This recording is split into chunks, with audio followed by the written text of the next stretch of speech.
Okay, hello again. I'm doing a second video of the day. Very productive today. Now, if you had watched my video on Marina Tsvetieva, you would know that I mentioned I was planning a survey of British poetry.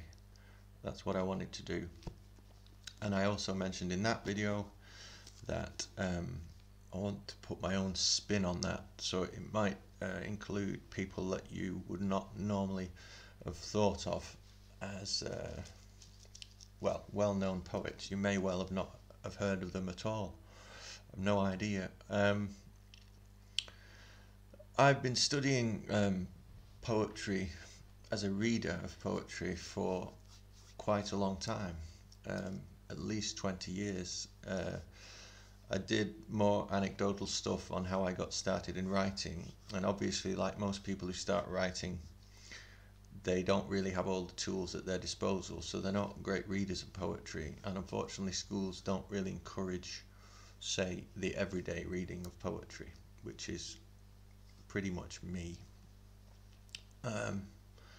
So I've had a chance over the last 20 years to have a lot of poetry at my disposal and have influences that I've taken on board and perhaps lost interest in, or there are peaks and troughs of interest in people. And if you're a writer, this is something I would suggest is just dive in. I don't know what tools you've got at your disposal. I assume with everybody having the internet, that is a great help. First of all, I'd like to mention a few sites that I use on a weekly basis. Archive.org. If you don't know of it, check it out. It's brilliant.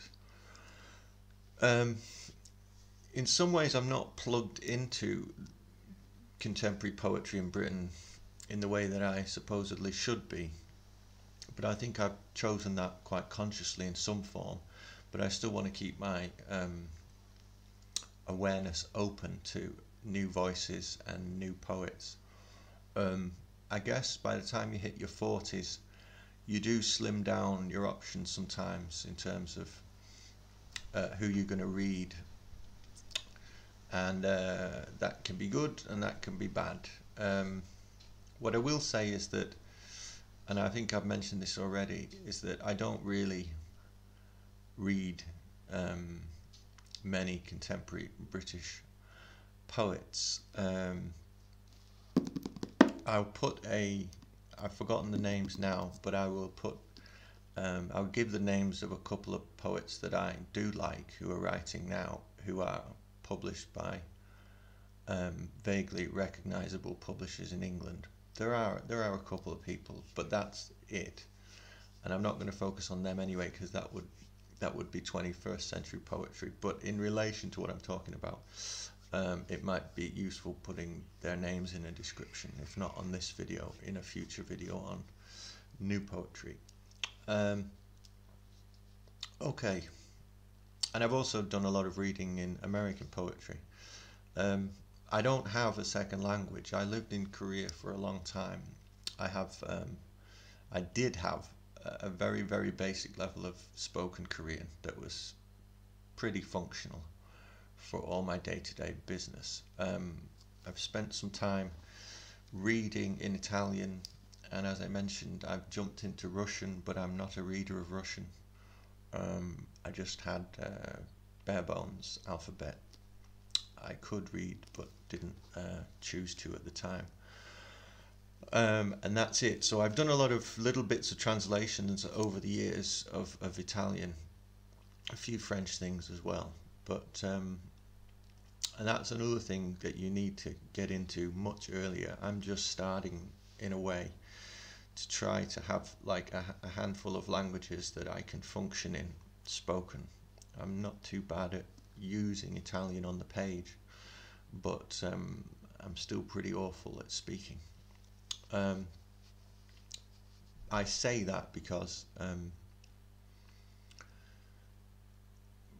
the conception of a national literature and I'll get into even the problem of that word literature in another video too. The conception of a national literature is always to do with what people are informed about in the country surrounding you.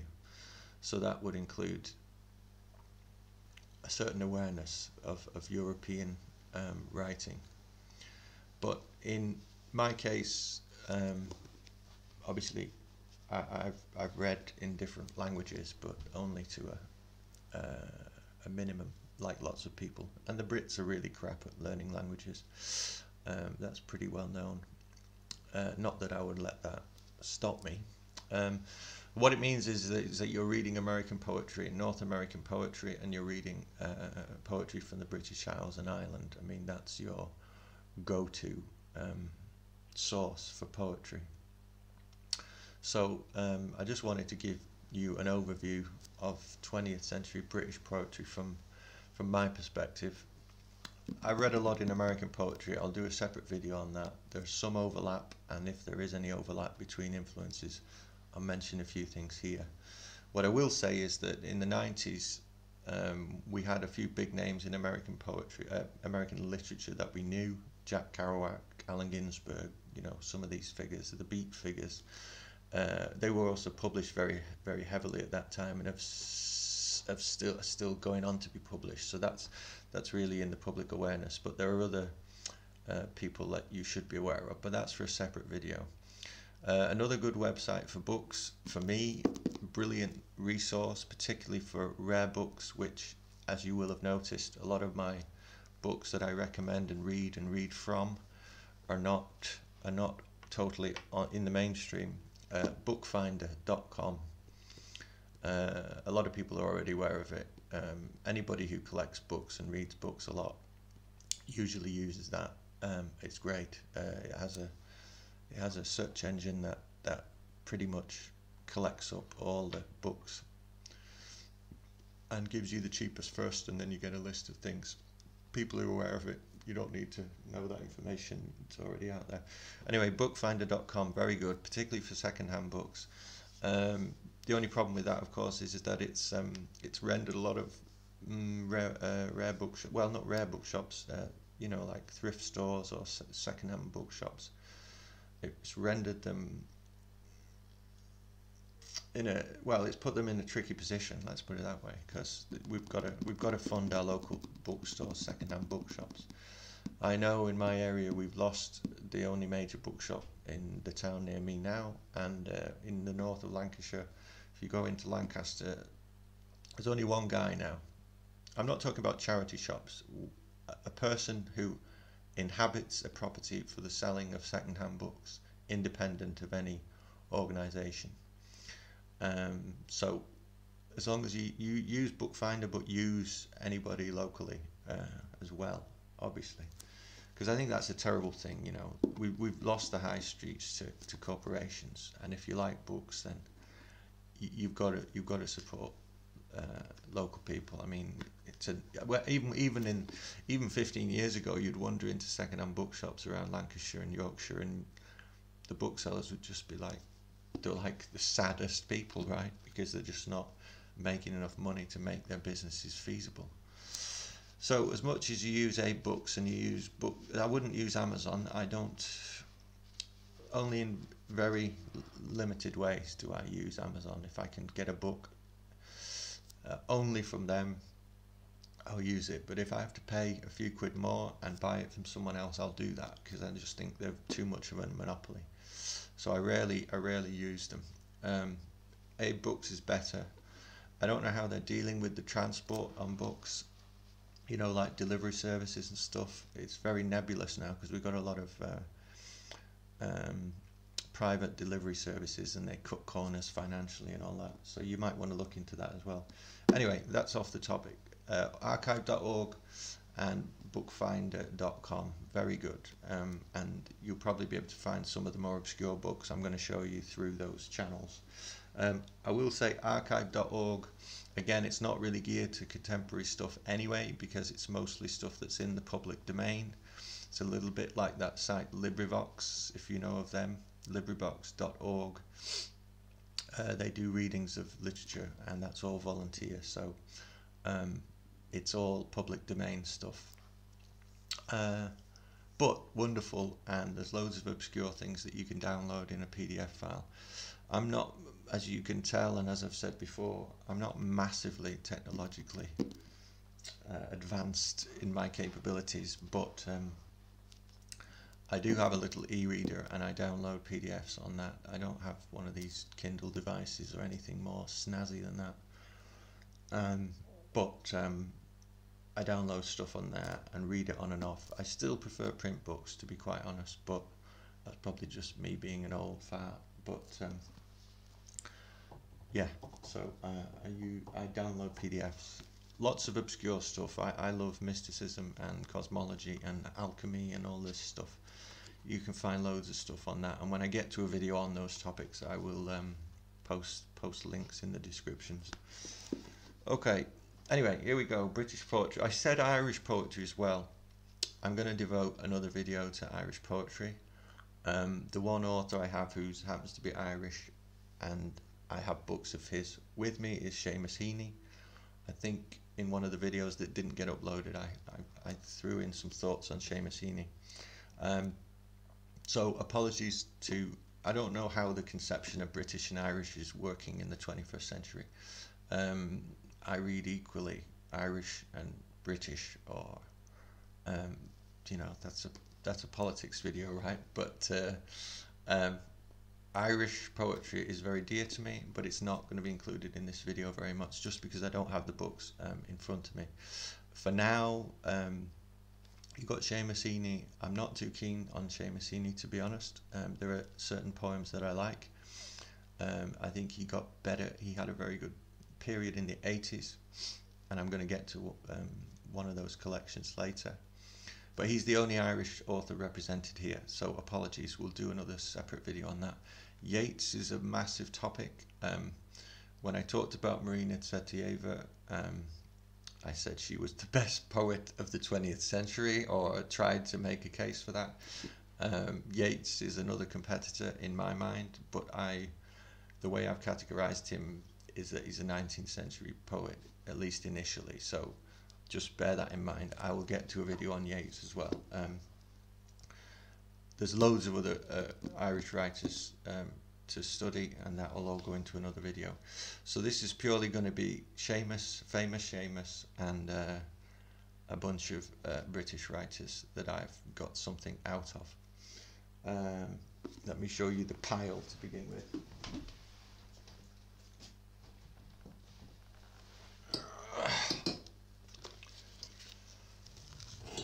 There you go, another pile of books, another video.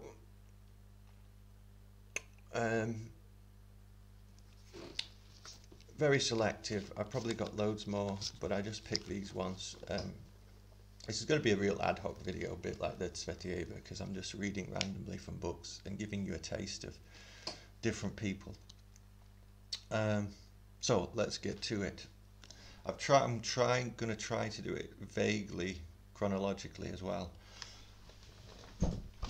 The one group of people I'm not going to include who would be British poets, and if you know the writer Colin Wilson, he took quite a lot of influence from this group. They're generally viewed as the decadent poets, so they're coming up in the 1890s, but you could kind of categorize some of them as 20th century authors right at the turn of the century. Don't know if that's worth another video. I don't actually know about them that much, so it's not worth talking about that too much. But look into it. Ernest Dowson would be the most well-known of that group, but there are others, some contemporary to Yeats. Another figure that's worth reading is Lionel Johnson, a friend of Yeats. Also, he could be classed as a British author of the very, very early 20th century. Again, that's something for me, myself, to look into. I don't know enough about him. I've read a few poems of his online. They look interesting. Ezra Pound was somebody who kind of sponsored or kind of, I think he wrote Lionel Johnson's an intro to Lionel Johnson's collected poems. Okay, so that's a very early group, which I don't know anything about, but I'm name checking it. So if you want to do research on those people, by all means. First poet I'm going to come to, not a very well known poet these days, somebody I really like. And there's a nothing on that cover, you probably can't see it. Francis Thompson. This is a very rare 3-volume edition of his poems. Actually, it's two volumes of poems and 1 volume of prose. Francis Johnson, what can be said about him? He's interesting to me because I'm from Lancashire, and did I say Francis Johnson? I hope I said Francis Thompson. He's from Preston, which is smack bang in the centre of northwest of England, the middle of Lancashire, but spent most of his time homeless in London. I think he was an alcoholic for a lot of his life, or he had problems with alcohol and then cleaned up his act later on. He's not had I think in Britain, say, prior to the Second World War, people would have known his name a hell of a lot more than they do now. But, you know, the internet's quite interesting because some of these authors actually get some airplay on YouTube or something. He's most famous for The Hound of Heaven. He's coming out of Catholicism, as is Lionel Johnson. I'm not sure if he was Catholic all his life, but he had a Catholic upbringing. And so he's got some classicism to him. He's got all the classical mythology, and he's got a faith in God through Catholicism. And I really like his poems. I think he's really a great unknown writer, and I'll give you my experience of some of these things because I just jumped into this volume maybe 10 years ago or something, and I'm going to read a part of The Hound of Heaven, and I'm going to read a few selected lyrics. What I'm interested in, particularly with some of these authors, is that tone of romanticism that's still there. See, I'm quite interested in what could be termed post-romantic poetry. For example, Raine Maria Rilke, the German poet, would be kind of either late romanticism or post-romantic or something. There's a problem with all these designations because even the problem of modernity or, say, modernism. Modernism in the arts, to me, is a very different beast than cultural modernism. So that, again, that's something for another video, but it's something to bear in mind because what you'll notice in a lot of my selections in this talk is that there is a tone that's kind of carried through of the high lyric voice, is what I would call it, and it passes into American poetry as well. But it's not a big deal. I think what seems to have happened is that we've gone into the colloquial, not the colloquial, but we've tried to be naturalistic in our choice of tone in poetry, and I have a major problem with that. And I was listening to a talk by Charles Olson, the American poet, and he's of a similar mindset. I'm not as strict on it as Olson. I think colloquialisms and dialect forms can be very useful. Early D.H Lawrence poems have got lots of dialect usages in, and of course if we go way back, Dante, what is it, De Vulgari Eloquentia, you know, the championing of the Italian. Now that would be different in a British context, obviously, because you know, Italy was city-states and stuff, and Dante has very specific ideas about that. But anyway, I think what my point is that we've lost the high romantic voice or the high lyric voice in British poetry, and I think we need to reevaluate that. Find some kind of tenor. It's like choosing certain types of music. I think music and poetic tone are very related as well. What we've seemed to have opted for, we were given certain options down the line, and what happened was, I'll give you an example of this in American poetry, but I think the same choice has been made in Britain. We were given certain options or certain influences that became prevalent through the 30s, 40s, 50s, and so for example in American poetry you might have somebody like Frank O'Hara, who's quite well known even to British poets now, and it's anecdotal naturalistic speech,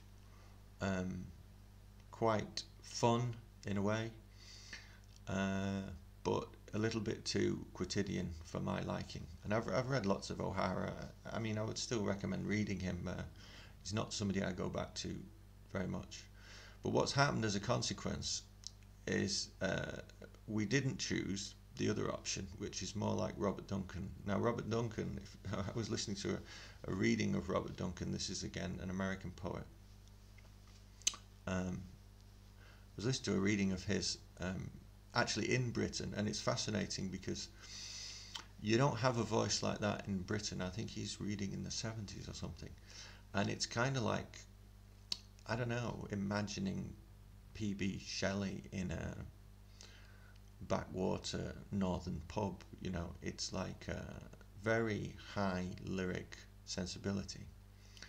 I have reservations about what I like about Duncan, but for my purposes today I'm just saying this is a choice, perhaps unconscious, that's been made. I mean, you could even make a case for T.S. Eliot, particularly the four quartets, that there is a lyric voice there that has a kind of, I don't want to use that word gravity, but weight, and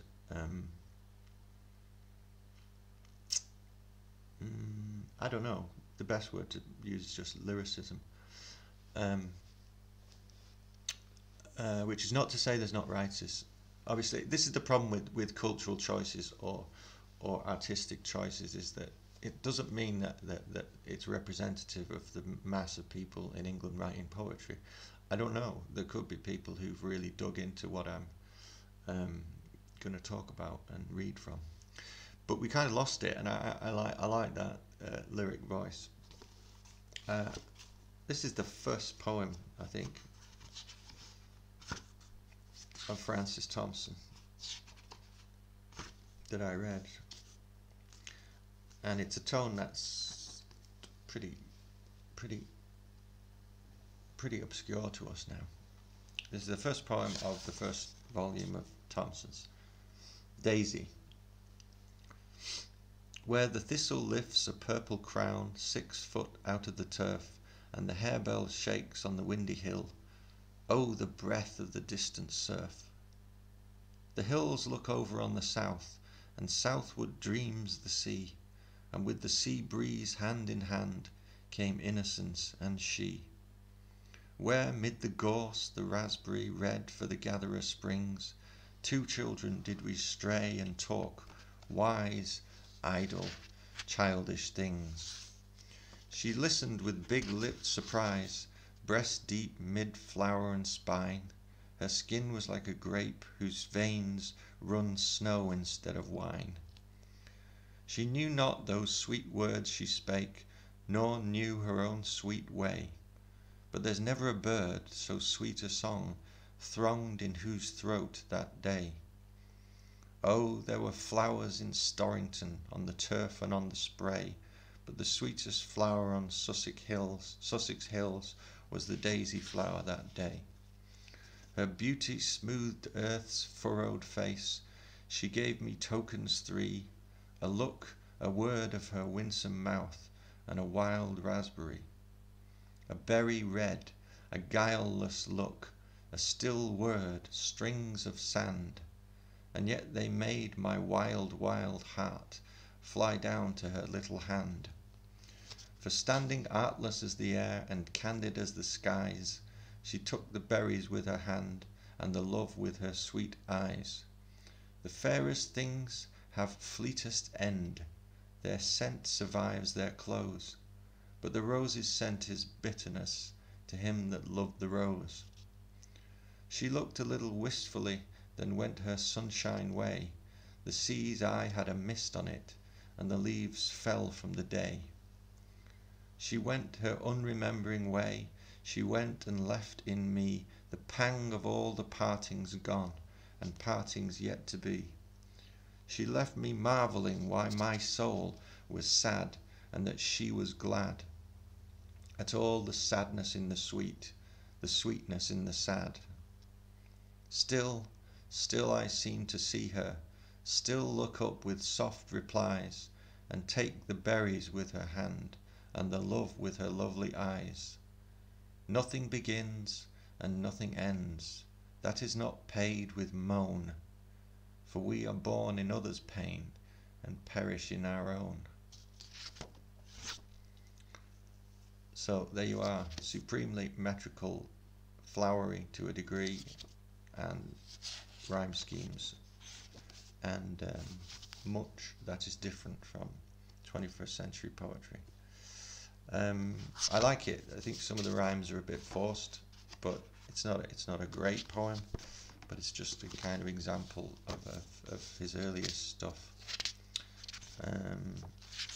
There might be there's one longer poem perhaps worth reading before I get to the Hound of Heaven. Let's have a go.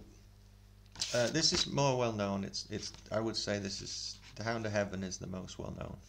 And Sister Songs, which is this one, is perhaps a little bit well known, but not much. I'm not sure how much I'll read. I might just read the first part to give you a taste.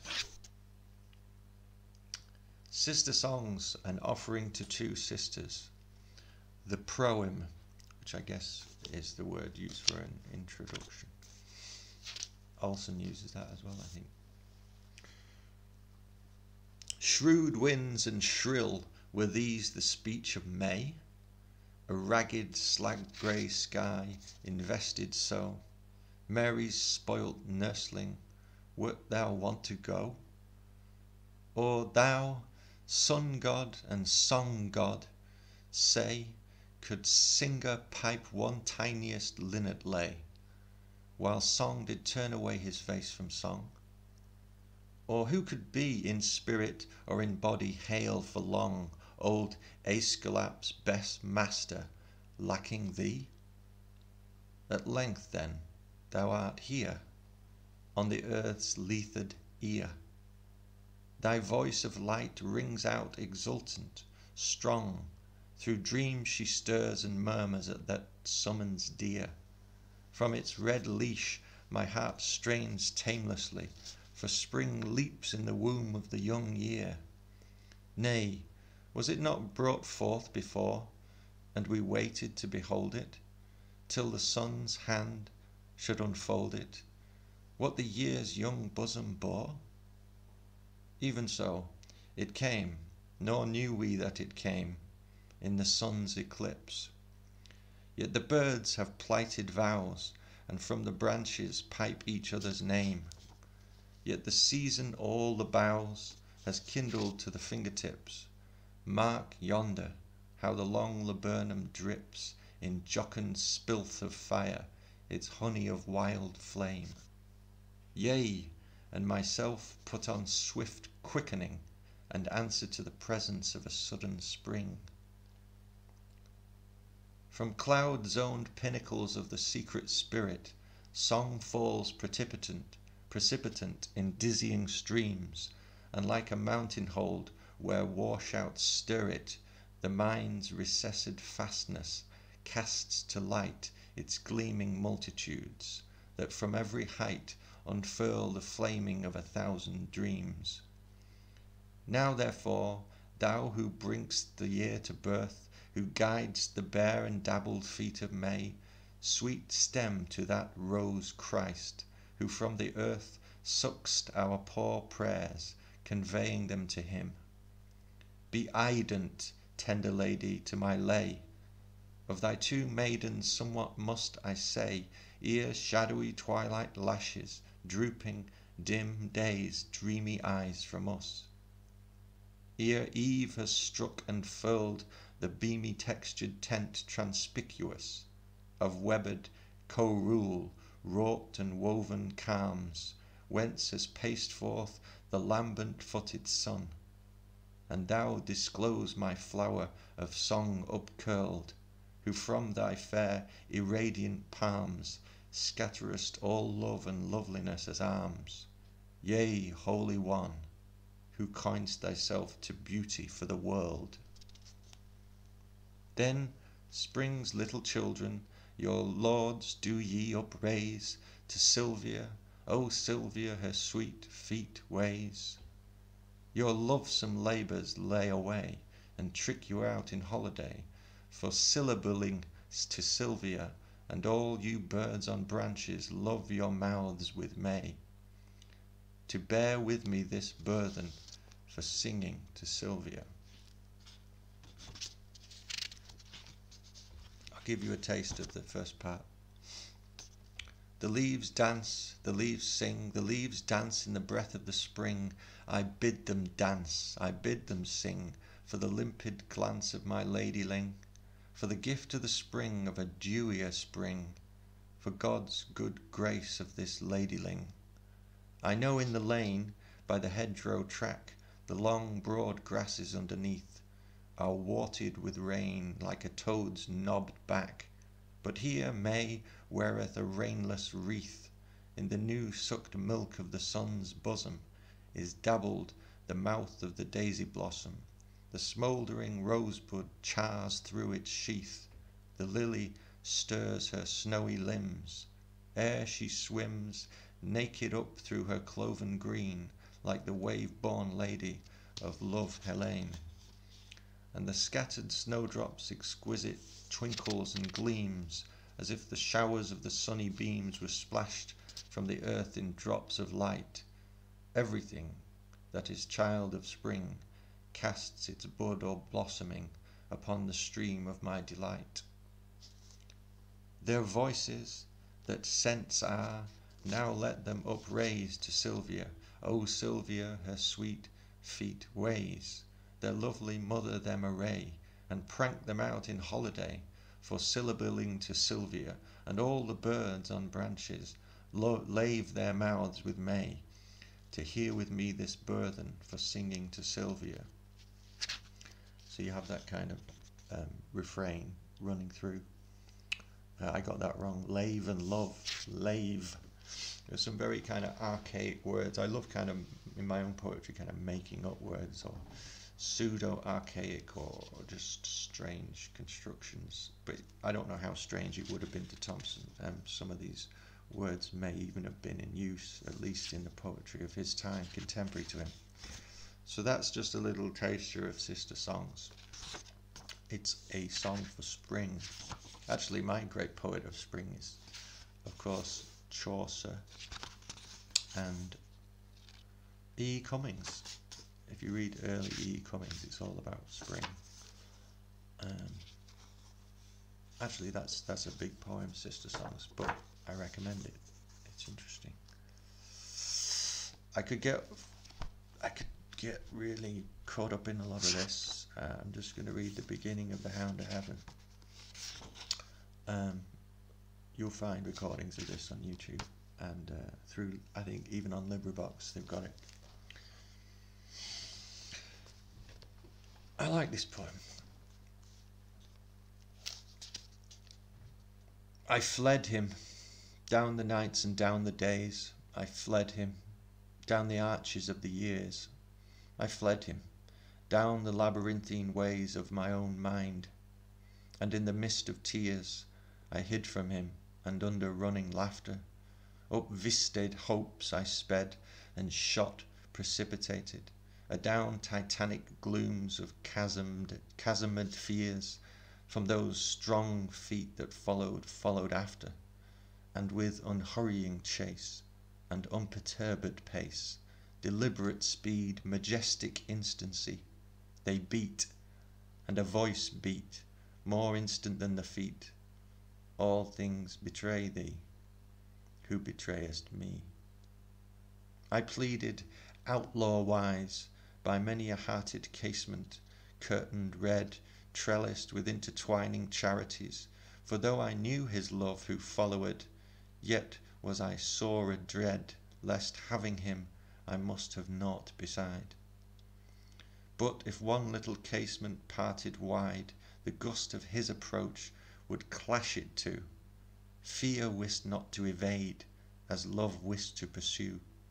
Across the margent of the world I fled, and troubled the gold gateways of the stars, smiting for shelter on their clanged bars, fretted to dulcet jars and sylvan chatter the pale ports of the moon. I said to dawn, be sudden, to eve, be soon. With thy young skyey blossoms heap me over from this tremendous lover. Float thy vague veil about me, lest he see. I tempted all his servitors, but to find my own betrayal in their constancy. In faith to him their fickleness to me, their traitorous trueness and their loyal deceit. To all swift things for swiftness did I sue, clung to the whistling mane of every wind. But whether they swept smoothly fleet the long savannas of the blue, or whether thunder-driven they clanged his chariot thwart a heaven, plashy with flying lightnings round the spurn of their feet, fear wist not to evade, as love wist to pursue. Still with unhurrying chase, and unperturbed pace, deliberate speed, majestic instancy, came on the following feet, and a voice above their beat. Naught shelters thee, who will not shelter me. I sought no more, that after which I strayed in face of man or maid, but still within the little children's eyes seems something that replies, they at least are for me, surely for me. I turned to them very wistfully, but just as their young eyes grew sudden fair with dawning answers there, their angel plucked them from me by the hair. Come then, ye other children, nature's share with me, said I, your delicate fellowship. Let me greet you lip to lip, let me twine with you caresses wantoning with our Lady Mother's vagrant tresses, banqueting with her in the wind-walled palace, underneath her azure dais, quaffing as your taintless way is, from a chalice, lucent weeping out of the dayspring. So it was done. I in their delicate fellowship was one, drew the bolt of nature's secrecies. I knew all the swift importings on the wilful face of skies. I knew how the clouds arise, spumed of the wild sea snortings. All that's born or dies, rose and drooped with, made them shapers of mine own moods, or wailful or divine. With them joyed and was bereaven. I was heavy with the even, when she lit her glimmering tapers round the day's dead sanctities. I laughed in the morning's eyes. I triumphed and I saddened with all weather. Heaven and I wept together, and its sweet tears were salt with mortal mine. Against the red throb of its sunset heart I laid my own to beat, and share commingling heat. But not by that was eased my human smart. In vain my tears were wet on heaven's grey cheek. For we know not what each other says, these things and I. In sound I speak, their sound is but their stir. They speak by silences. Nature, poor stepdame, cannot slake my drouth. Let her, if she would owe me, drop yon blue bosom veil of sky, and show me the breasts of her tenderness. Never did any milk of hers once bless my thirsting mouth. Nigh and nigh draws the chase, with unperturbed pace, deliberate speed, majestic instancy, and past those noised feet a voice comes yet more fleet. Lo, naught contents thee, who content'st not me? Alright, that's just the beginning. There's another few sections to it. But again, it's this notion of being pursued by God. And there's a kind of, I don't know if it's Old Testament, but it's not in the sensibility anymore, really. This idea that God is going to come after you. We don't like the this conception of God anymore. We like the Jesus God. What I call, what is it, the nice kind of that's it, the gentle Jesus, you know, kind of approach. But I think there is something to that heavy. I mean, I'm not much of I'm kind of a Blakean when it comes to the Old Testament. And the Gnostic angle is, of course, that the God of the Old Testament is the demiurge, the evil one. But I don't know, there is a heaviness to God's approach, you know, like that idea of faith that is useful. And even if you don't want to call it God, it would be that underlying notion of, you know, I must do better. I'm not learning, or I'm not living my life the way I should be. So yeah, I like that. And there's a few selected lyrics in here which are really good as well. The volume of prose is interesting. He was a big fan of P.B. Shelley, who I've already mentioned. So he's definitely, Shelley is one of the big ones in his mind. And if I was to read Shelley to you in a comparison, that in itself would be interesting, because you know, Thompson is coming 100 years, nearly 100 years, 80 years after Shelley. Of course, Yates plays into that as well. Yates loved Shelley in his early life. Anyway, that's Thompson, Lancashire-born poet, and actually really worth reading. You can probably get selected poems of his if you want to buy print copies. Another poet that loved Thompson was Laura Ryding, who's another, she's actually, I think she's American, but she's another early 20th century poet who I really like. She's not going to be included in this video, I think, because she was from the US. But that's a good segue into my next book. She was married to the poet Robert Graves, and we're going to have a crack at some of his shorter poems here. I'm reading some of the ones that I've marked off. There are some famous ones. I don't know. I had one that I wanted to read. Let's try this one. Did you know that I heard this little story a while back? The notion of public time is very new. It only really goes back to the 19th century or the 18th. It's really to do with the railroads. Everybody worked from daylight, so they would be waking up at sunrise generally, and they would be going to bed after it got dark. So when you get the railways coming in, there's this notion of public time. Suddenly the stations have public clocks, and the trains have to work to a schedule. And there's a great story about, I think there was a place in France where people actually protested the clock, and they'd be waiting for the train, and I don't know how their view of time was just different. So they were caught. It's a bit like technology nowadays. They were caught in the sense that they wanted to get the train because it was easier to get to a certain location, but they hated this kind of presence of the clock. It seems that we're always moving from mystery into certainty, and that annoys us because we kind of like the mystery of something that's undemarcated. And of course, the clock is the great symbol, you know, of that systemized way of doing things. So anyway, Robert Graves. Is there anything to say about Graves before I read this?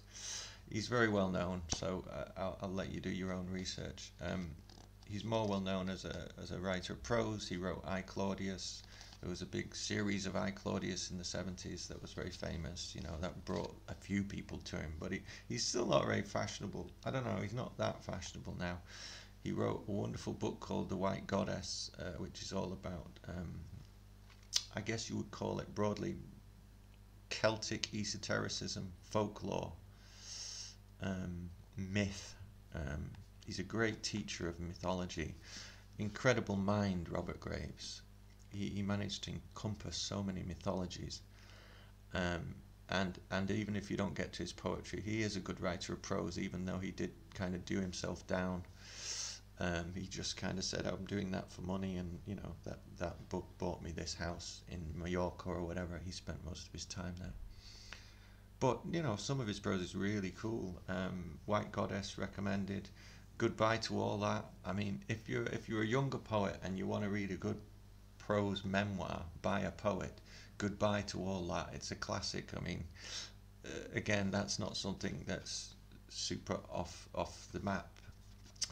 Yeah, it's great. And I think the first edition, he's kind of going on about all his upbringing, these idiots that he had to put up with, and then he named names, and then there was some controversy, and then later he could name all the names because everyone was slowly dying or were not interested in it anymore. But his move to Mallorca allowed him to kind of just go, oh, fucking hell, Britain's horrible, innit? What are these pricks that I had to deal with when I was younger? So it's a good book for that. If you don't want to read it, I think there's even audio books out there for free and stuff. Anyway, that's Robert Graves, my version of Robert Graves. Oh, the other thing to know about Robert Graves is he wrote some books on Milton. There's just so much to talk about in terms of his prose. He was churning out prose so much. He was a great prose writer. I can't. I'd like to talk about that more, but I'll have to leave it for now. Okay. Against Clock and Compasses. Beauty dwindled. I'm losing my voice. This was happening in another talk, actually.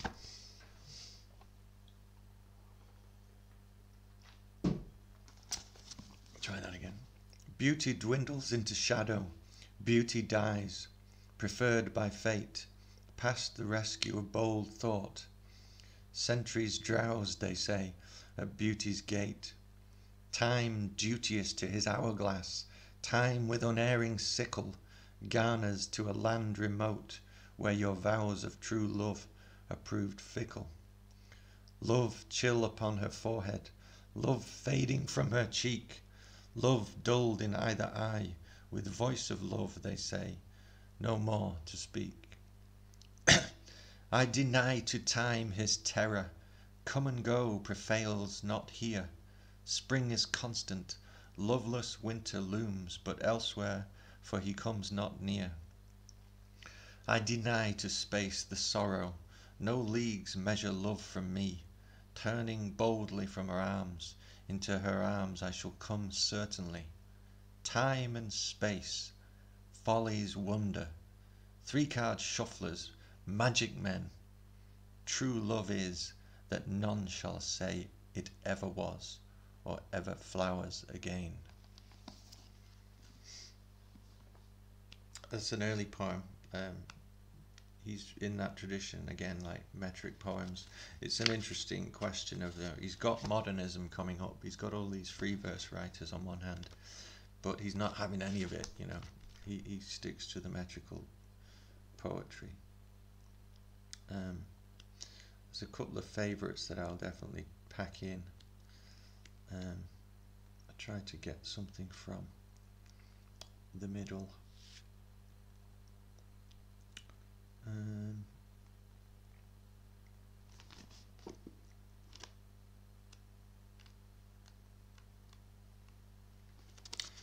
To the Sovereign Muse.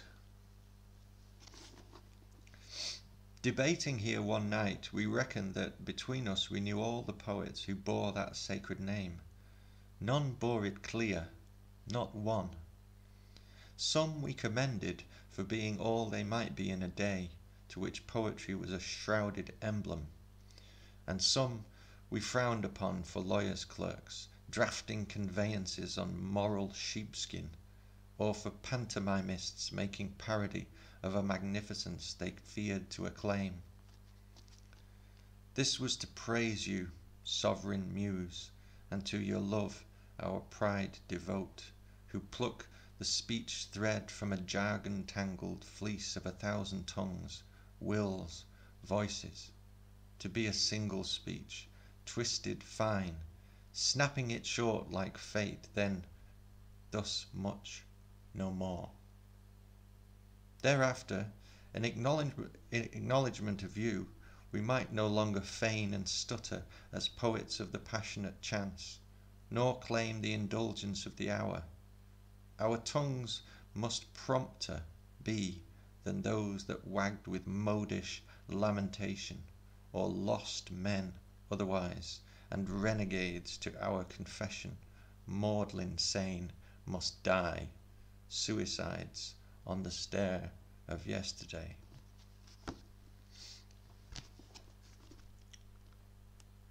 There you go. Hurrah for the muse. And again, where's the muse nowadays?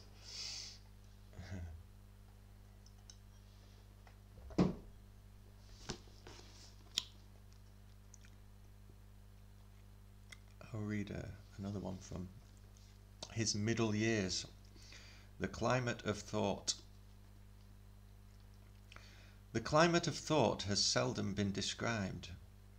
It is no terror of Caucasian frost, nor yet that brooding Hindu heat for which a loin rag and a dish of rice suffice until the pestilent monsoon. But without winter blood would run too thin, or without summer fires would burn too long. In thought the seasons run concurrently. Thought has a sea to gaze, not voyage on, and hills to rough the edge of the bland sky, not to be climbed in search of blander prospect. Few birds sufficient for such caterpillars as are not fated to turn butterflies, few butterflies sufficient for such flowers as are the luxury of a full orchard. Wind sometimes in the evening chimneys, rain on the early morning roof, on sleepy sight, snow streaked upon the hilltop, feeding the fond brook at the valley head, that greens the valley and that parts the lips. The sun simple like a country neighbour, the moon grand, not fanciful with clouds. It reminds me a little of that quote I took from D.H Lawrence in one of my own talks about, the difference between the lady talking about international politics and Lawrence getting angry and wanting just to look at the people who were cutting wheat. The climate of thought. This is one of my favourites. It'll take me a while to find it. Hold on.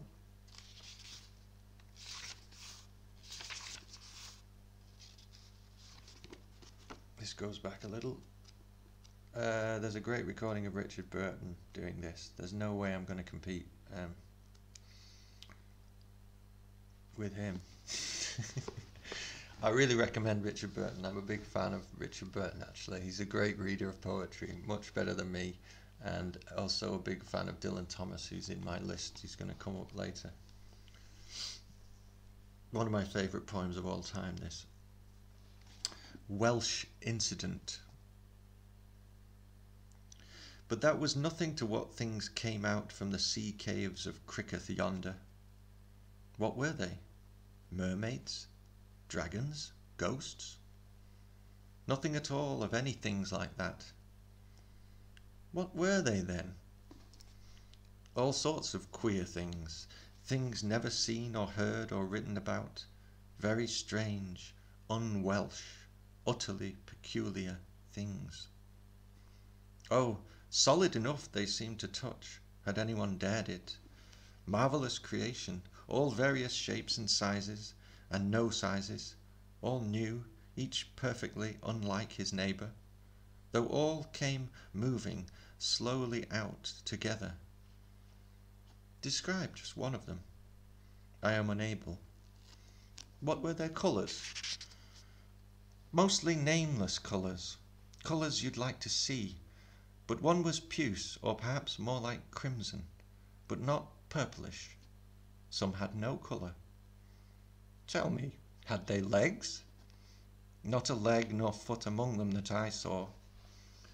But did these things come out in any order? What o'clock was it? What was the day of the week? Who else was present? How was the weather? I was coming to that. It was 3:30 on Easter Tuesday last. The sun was shining. The Harlech Silver Band playing Marcog Jesu on 37 shimmering instruments, collecting for Carnarvon's Fever Hospital Fund.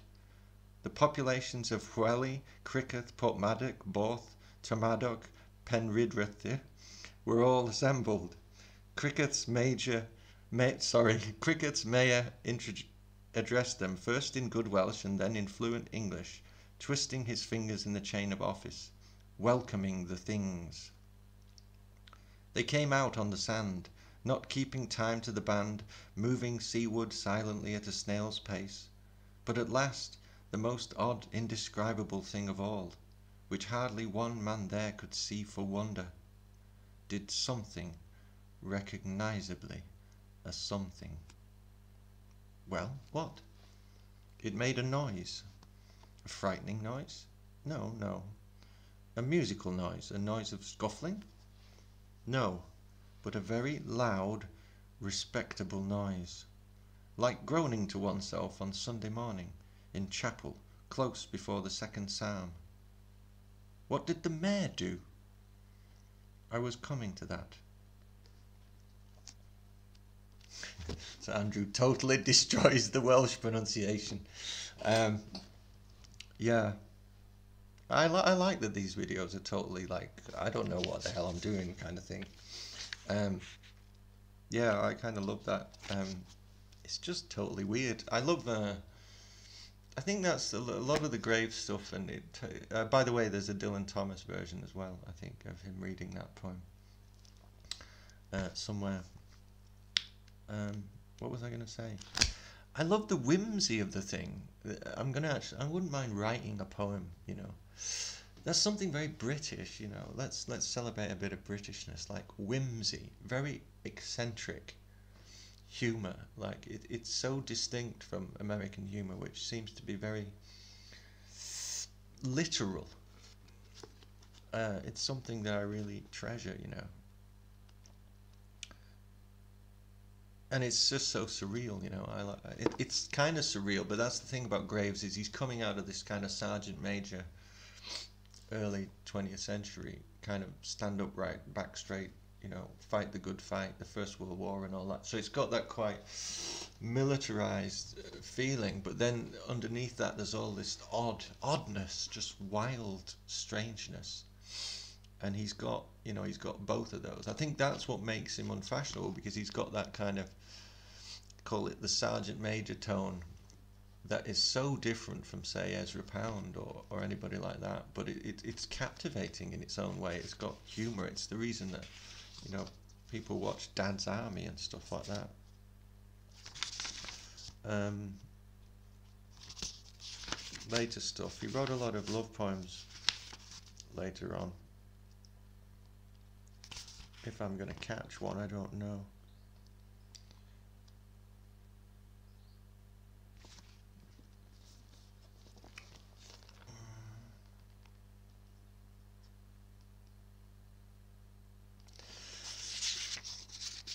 Loving true, flying blind.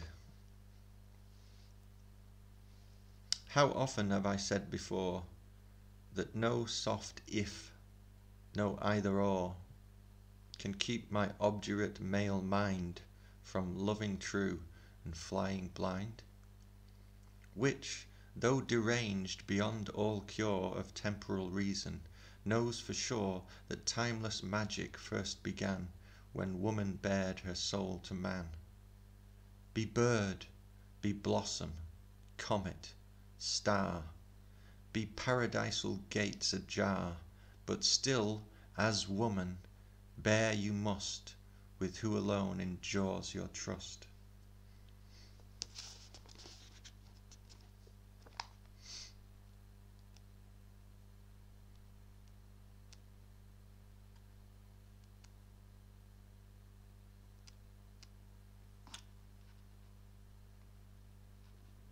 Casse-noisette. As a scurrying snowflake or a wild rose petal carried by the breeze, dance your nightly ballet on the set stage. And although each scurrying snowflake or rose petal resembles any other, her established smile, her well-schooled carriage, dance to rule, ballet child, yet never laugh to rule, never love to rule. Keep your genius hidden by a slow rage. So let it be your triumph in this nightly ballet of snowflakes and petals, to present love magic in your single image, with a low final curtsy from the set stage.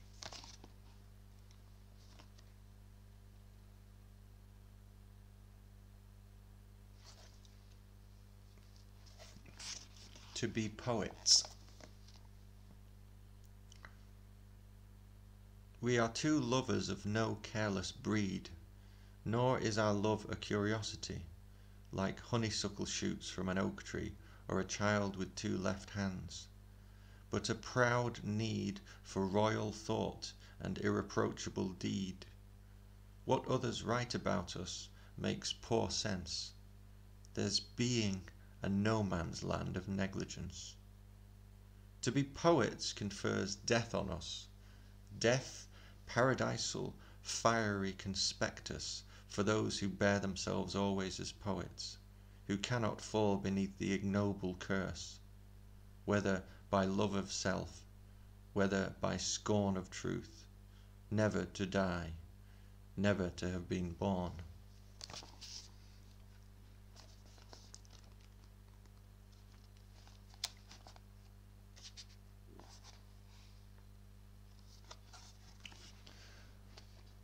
Fast bound together.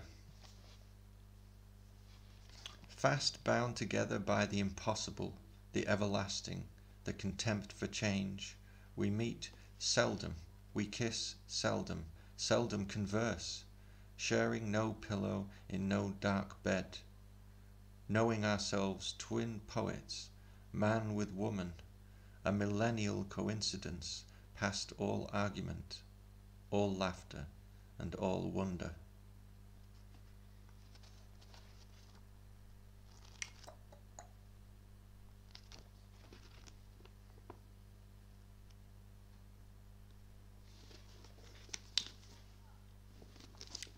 These are all from I'm skipping around in the late poems now. This is from the 60s. There's a collection called Man Does, Woman Is, which is I think that's a great title. This is called Expect Nothing. Give, ask for nothing, hope for nothing. Subsist on crumbs, though scattered casually, not for you, she smiles, but for the birds. Though only a thief's diet, it staves off dire starvation, nor does she grow fat on the bread she crumbles, while the lonely truth of love is honoured, and her word pledged.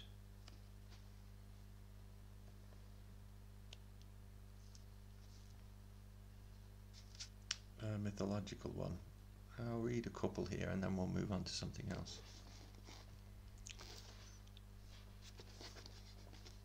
The Ambrosia of Dionysus and Semele. Little slender lad, toad-headed, for whom ages and leagues are dice to throw with, smile back to where entranced I wander, gorged with your bitter flesh, drunk with your virgin mother's lullaby. Little slender lad, lightning engendered, grand master of magicians, when pirates stole you at Icaria, wild ivy gripped their rigging, every oar changed to a serpent, Panthers held the poop. A giant vine sprouted from the mast crotch, and overboard they plunged the way-faced crew. Lead us with your song, tall queen of earth, twin to the god.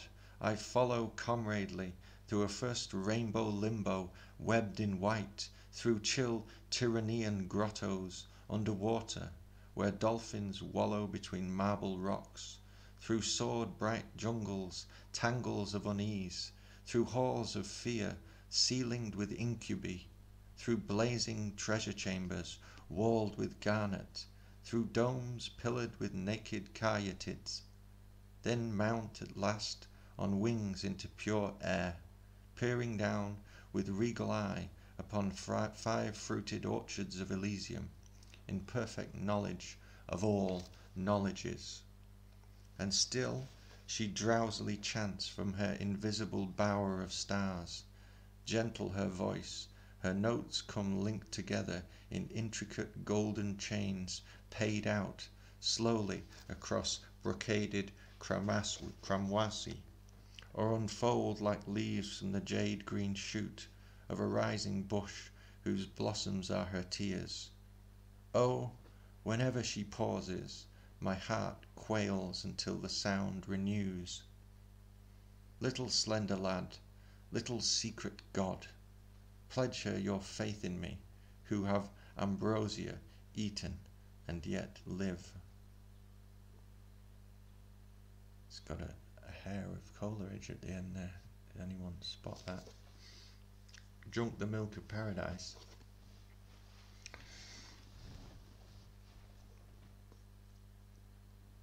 The unnamed spell. Let us never name that royal certitude, that simultaneous recognition when first we stood together, when I saw you as a child astonished, years before, under tall trees, by a marching sound of wind. Your heart sown with a headlong wisdom, which every grief or joy thereafter rooted still more strongly. Naming is treacherous.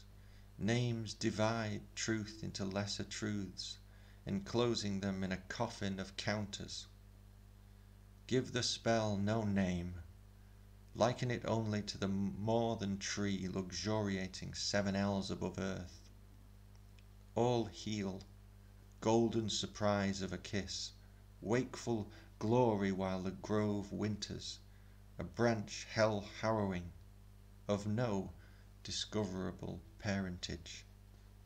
Strangeling scion of varied stocks, yet true to its own leaf. Secret of secrets, disclosed only to who already share it, who themselves sometimes raised an arch, pillared with honour, its lintel love, and passed silently through.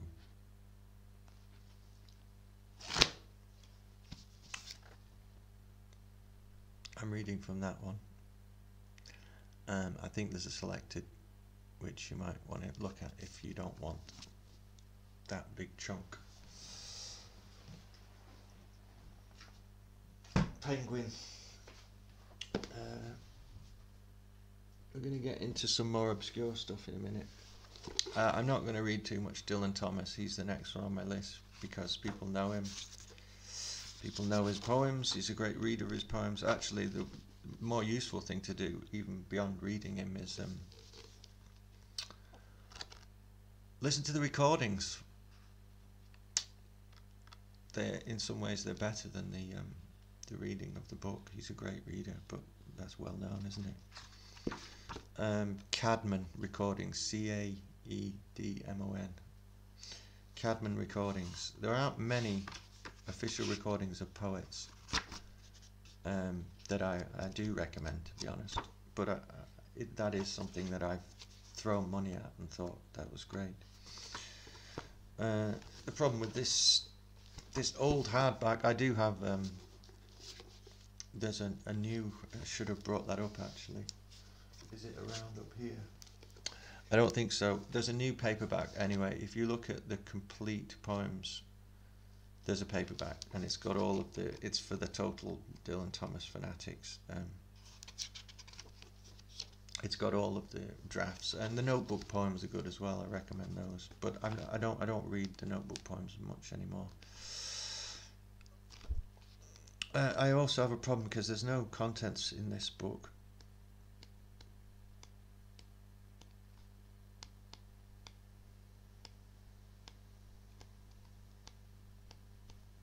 Uh, 19 poems, the first book he ever wrote. I mean, wow, that's all I can say. 19 poems. Oh, there is a content, sorry.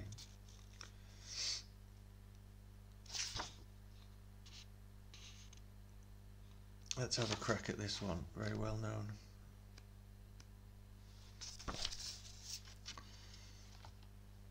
And death shall have no dominion. And death shall have no dominion. Dead men naked, they shall be one with the man in the wind and the west moon. When their bones are picked clean and the clean bones gone, they shall have stars at elbow and foot. Though they go mad, they shall be sane. Though they sink through the sea, they shall rise again. Though lovers be lost, love shall not. And death shall have no dominion. And death shall have no dominion. Under the windings of the sea, they lying long shall not die windily, twisting on racks when sinews give way. Strapped to a wheel, yet they shall not break. Faith in their hands shall snap in two, and the unicorn evils run them through. Split all ends up, they shan't crack, and death shall have no dominion. And death shall have no dominion. No more may gulls cry at their ears, or waves break loud on the seashores. Where blew a flower, may a flower no more lift its head to the blows of the rain. Though they be mad and dead as nails, heads of the characters hammer through daisies, break in the sun till the sun breaks down, and death shall have no dominion.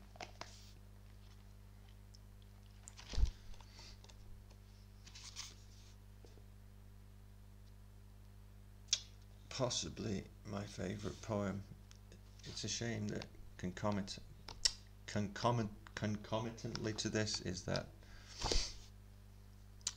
some of my favourite poems are the famous poems and some aren't, but like I say, I don't want to read too much from this book, so I just do this one, that's it. Lament is a great last poem. Some of the poems that are not well known should be. Ballad of the Long-Legged Bait, I'm just looking at. I like some of the shape poems, the Vision and Prayer is in here. I like that kind of stuff. Some people don't. I'll say a little bit more about Dylan Thomas after I read this. The force that through the green fuse drives the flower. The force that through the green fuse drives the flower, drives my green age that blasts the roots of trees is my destroyer. And I am dumb to tell the crooked rose my youth is bent by the same wintry fever. The force that drives the water through the rocks drives my red blood that dries the mouthing streams, turns mine to wax. And I am dumb to mouth unto my veins how at the mountain spring the same mouth sucks. The hand that whirls the water in the pool stirs the quicksand that ropes the blowing wind, hauls my shroud sail. And I am dumb to tell the hanging man how of my clay is made the hangman's lime. The lips of time leach to the fountainhead, love drips and gathers, but the fallen blood shall calm her sores. And I am dumb to tell a weather's wind how time has ticked to heaven round the stars.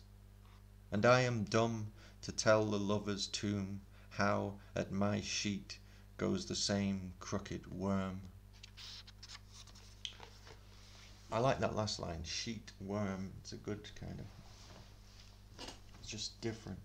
What I like less about it is, shall calm her sores, and I am dumb to tell the weather's wind. You see, he's got that I am dumb coming in the fourth line of every stanza. So you get, shall calm her sores, and I am dumb. It's not as good as I thought when I first read this poem, but it's still a powerful poem, and the reason I read that one is because there's one important thing. I don't know what kind of writing there is on Dylan Thomas anymore. I find that the best poets are not, they resist the academy just through the sensibility of the person writing. And Dylan Thomas was never studied in the universities and still is not. And it seems to me that all of the popular poets, after time, sometimes it takes 50 or 100 years for us to judge, are never looked at.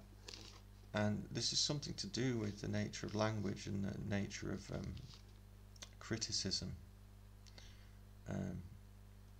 Great poetry resists analysis in some ways, although I wouldn't say that to discourage anybody from writing prose on poetry. The force that through the green fuse, it's the force that through the green fuse drive. What is it again? It's got that. Yeah, this is something interesting. It's the fact, what I love about Dylan Thomas and why I still read him. And I've had periods where I didn't read him, or even would say to people, you know, you have peaks and troughs, like I said at the beginning.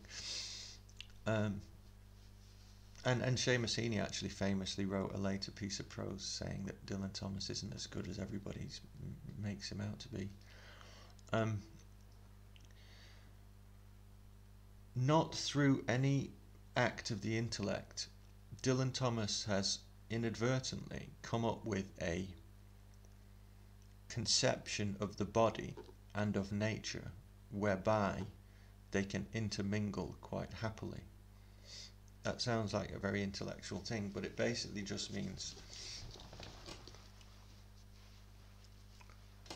that is a massive shift from the Romantic poets, right? Because if you read Romantic poetry, what you'll notice is that the man perceiving the entity or the speaker in the poems is a man, and he's in nature usually, and he's talking about nature, and there's always a separation. You don't get that with Dylan Thomas. You get separations. Maybe one poem will lean more towards the natural world than another one, or one piece will look more into what is the body. But there's a lot of interplay between the two, and I think that's influenced me a lot. Like I'm probably to my sorrow more of an intellectual than Dylan Thomas. So I like writing prose on poetry and stuff like that. I mean, he was very aloof from writing about poetry. He read poems that he liked, and there's a very kind of Celtic thing going on there, you know. Repeat the stuff that you like and don't worry about criticism. Just don't even write prose necessarily. I mean, that is a very kind of Irish Celtic sensibility in a way, although you know the people of the Western Isles or whatever, or Scotland, they've done that, but I think it's more like pass on the news in itself. This is the news, right? This is bardic news. Get it into your head and your heart. That's the main thing. Do you know what I mean? The Irish are pioneers, you know, of this. If you're born in Ireland, maybe you don't even. That happens just totally seamlessly. In Britain, it's like that. No, in England, I'd have to be more specific. It's like that, but it's not. There's a little bit of intellect gets in the way. And I think that's possibly, if I wanted to make a grander claim in another video about comparing the two traditions if they are separate, which is another dodgy area. That's one big difference, because I've spent a lot of time busking in Ireland as well, so I think about that stuff a lot. But Dylan Thomas really provided that way of thinking about the body and nature, and not thinking of them as separate. And there was a great, and you get this a lot in kind of Celtic writing, is this total unitarian perception of reality, so that nothing is separate from every. It's not categorized. Everything is a part of something else. Everything is connected. And when I do some talks on philosophy, I'll try to compare that with a lot of continental philosophy, which is not like that, and it's a great difference. And of course, I would err towards the more Celtic feeling. In fact, I'll get into that. I want to do a video on bardism, because there's this notion of bardism and actually bardic philosophy that is totally way off the mainstream. Anyway, that's all I want to say about Dylan Thomas. I'm going to have to skip through a few things a bit more quickly. I'm just going to mention certain books as well. If you like Dylan Thomas and you like that era of British writing, I would recommend this book. It's not very well known.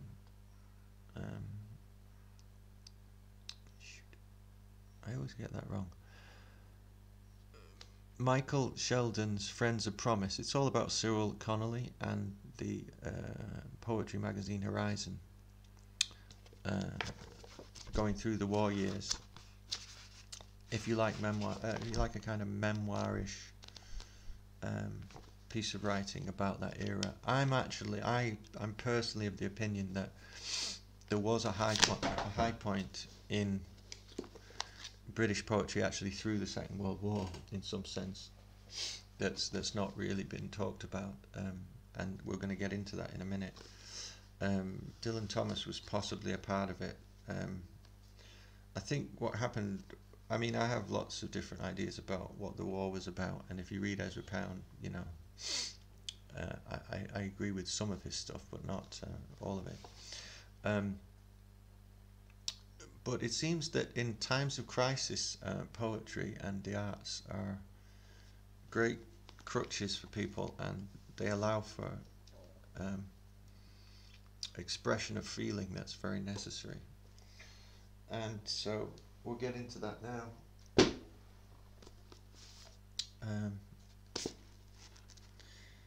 Before I do, I want to add... yeah, I will add two more poets in before I get to that, because I actually have a second. I'm not much of a. You see, I've not included much First World War poetry in this list, so that would be my one blind spot as well. Stuff from the Second World War interests me a little bit more. If you go to the link for The Fiend on my video channel, frontispiece thing, there's a link to The Fiend, and I've published some prose pieces of this writer. He's a contemporary of Dylan Thomas, and a really good poet, possibly a great poet early on, and he's not very well known. George Barker, Englishman, brought up in London, possibly. That one's got nothing to look at, but it's called Lament and Triumph. These two are the big ones for me. He has another little high point later on, and Barker died in the 90s, but he survived Dylan Thomas, and he wrote about Dylan Thomas. And I don't like much of that generation or the following generations of writers, poets, but I do like George Barker. For those people who don't know anything about George Barker, I would recommend those two, Eros and Dogma and Lament and Triumph. And I would also recommend another one which is most people don't read, Anno Domini 1983. I think that's pretty good. Here he has lots of ups and downs in between. These books are both published during the war or just after.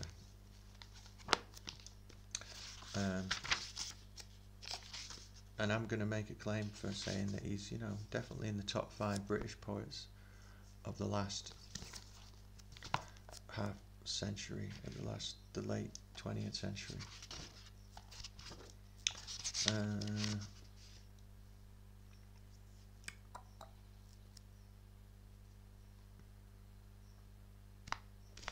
Yeah, all right. And again, the thing with some of this is interesting because you do have that lyric voice. It's kind of maintained in George Barker, and of course Dylan Thomas, you could say, has a high lyric voice in some sense as well, almost biblical.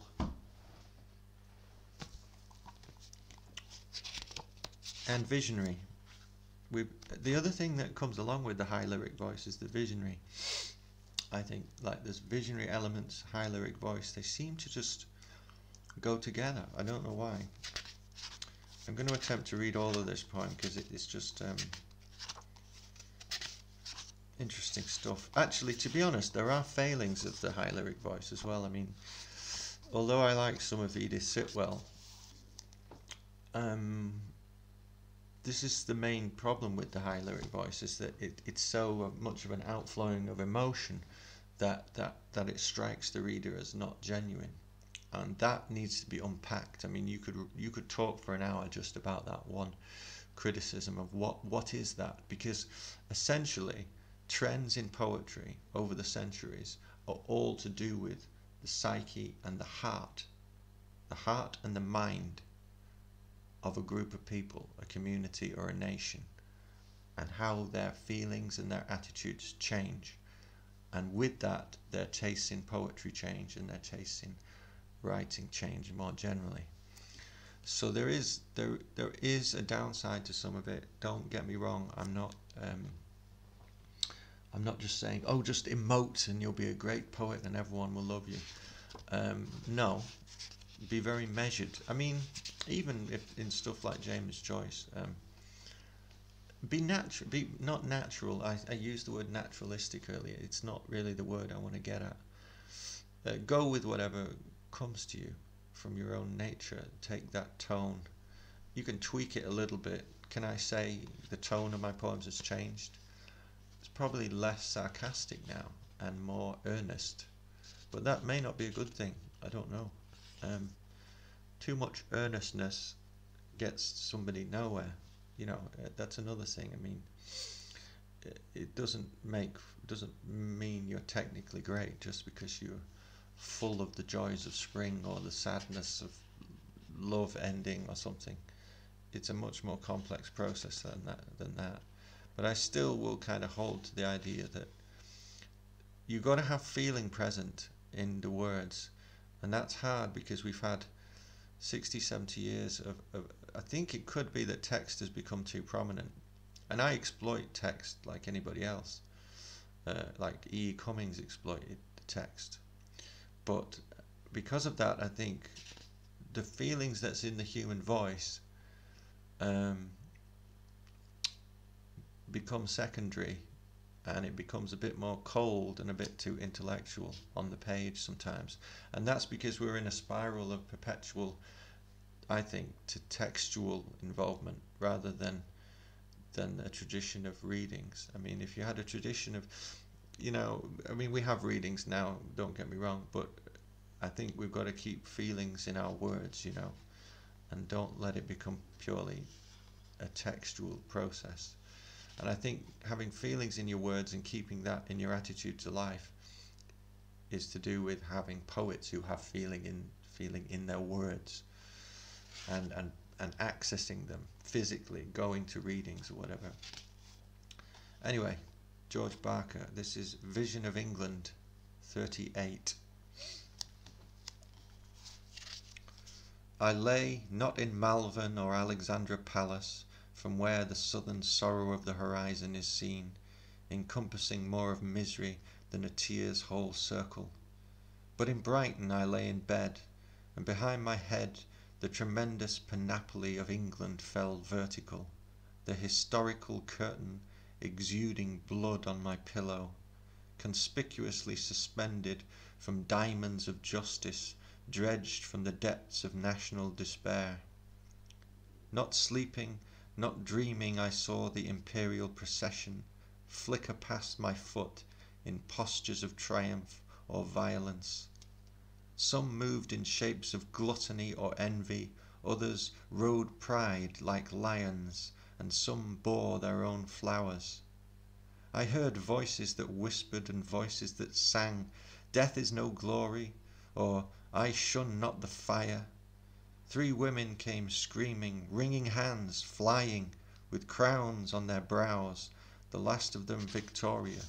Behind them, Randy as the angry beast who craves dominion for its ball and sceptre, loped the Disraelian lion.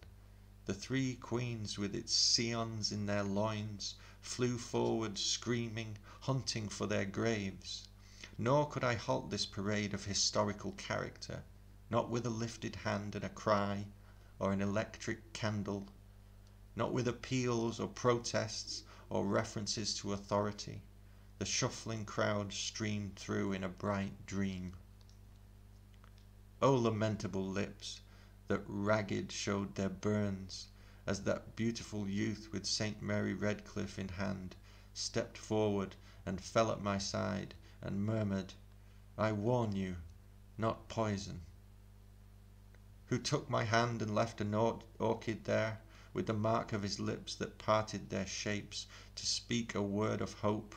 Was it salacious Oscar, or the lost Orphic who coughed blood at Naples? Remember me, cried the skull that floated through with seaweed in its teeth. Drowned in a sudden squall I found him there, waiting under the wave. God ambushed me there. Then I abandoned my attitude of ease on the bed to touch the salt tear that the skull had shed, and like a pearl it poised upon my hand, and I saw in its circle the temporal harlequin dome. Next, the rhodomontade of the political opera shattered my gaze and daze as I saw enter the onager, the serpent, and the macaw, tussling together over the heart of man. But what one tore, or what all 3 ravaged, though the wounds bled, seemed to restore soon to its shape like a world after war, and all that commemorates is the blood on the floor. So I took Shelley's tear, which like a single rain dropped into the blood that murmured at my feet, and a ghost arose, holding out its hands in pain, looking at me with eyes that supplicated fate. From tears and blood I spring in sorrow and anger, the long anonymous inhabitant of dearth. I'm Wat Tyler's wife and Robert Owen's lover, from whom you also came starving at birth. Remember me when the rose is too close, or when the triumphant dove coos sweetly, filling the world with love. Do not forget me. I shall be here, the tenant of my woes.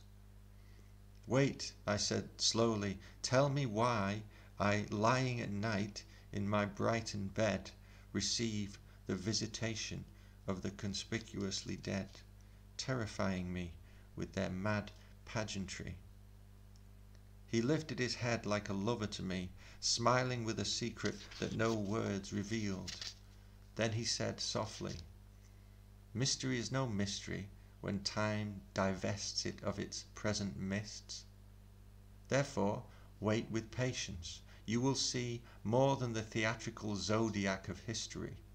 Look closely enough, and life will show her source from higher than Chiltern's and a grander course." Then the rain tattooed the window.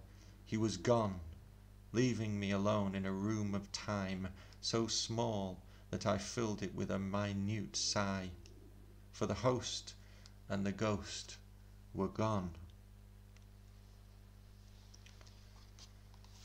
2.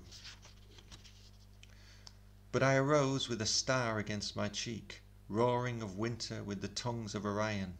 The great winds rage in the mane of the lion, but not great winds make the lion weak.